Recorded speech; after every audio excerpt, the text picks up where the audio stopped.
Yonder come little David. The obvious audience for this film is African-American Christians, of course. However, the music is so lovely and beautiful and fascinating and powerful and intense and spiritual, I think most people can enjoy it. They might not be religious, but I think they can feel the intensity of it and the joy in it.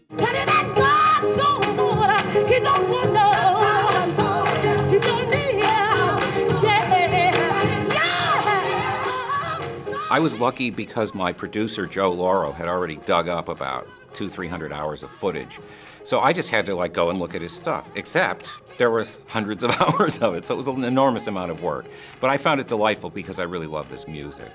And then as the film developed, it was, well, we can't just have a bunch of clips. What are we going to structure it around? And that's what was difficult. We had to get the right balance of information and setting up the cultural circumstances and the social circumstances. Also, we wanted some personal remembrances, so it's really great when Mavis Staples is talking about when she was a little girl and how she loved Mahalia Jackson. Also, taking into account, though, we only had 2 hours, but we wanted to kind of flow. And then, of course, we really wanted the music numbers to play because they're so fun. And they're so intense.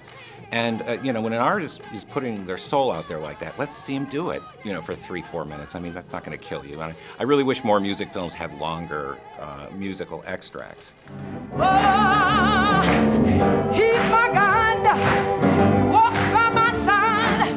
In the time of storm, he shelters me from harm. You're going to need him.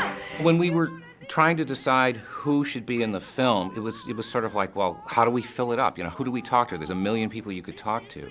But one of the great things about choosing these different people was they were almost all beautiful, wonderful individuals. I would meet them and I'd go, these are good Christians. Mavis Staples couldn't have been more outgoing and lovely. The same with, Smokey Robinson. I just loved meeting these people because they were living a life that was reflecting their Christian beliefs.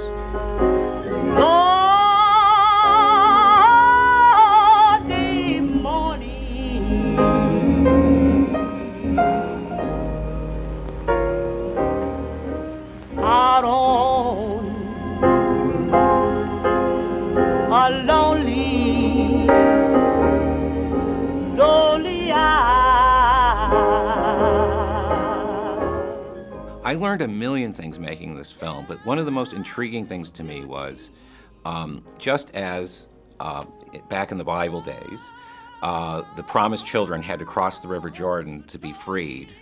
This is very Old Testament. There's an enormous connection to the American experience, the African-American experience, and crossing the Mississippi River, to get out of slavery. And I remember I said that, and first I thought it was a little corny, and I mentioned it to Bill Carpenter. He said, "You're right. That's very interesting." And it is very interesting. There's a very strong link there. I think one of the great things about gospel is it inspires people, and then I think when people go to church, they think they have to be well-behaved, they have to sit there, they have to be polite and all this. And one of the great things about gospel music is it's okay to let it all out, and that's always been true. But when African Americans were really suffering 100 years ago or 70 years ago, a lot of the spiritual lift they were getting was from the music. But now, if you go to a Baptist church or a Church of God in Christ, the preacher's saying, it's okay to laugh. It's okay to have a nice life. It's okay to prosper. Put a good mood out there. And I think that's a really great message for these preachers to be giving to their parishioners. Gospel music is what kept us going, gave us strength. Sit down, servant. You ought to sit down, servant. I just got to heaven. Sit down, servant. If there is anyone out there who still doubts that America is a place where all things are possible, tonight is your answer. I don't care who you are, how white you are, how black you are, you still hear the voice of God.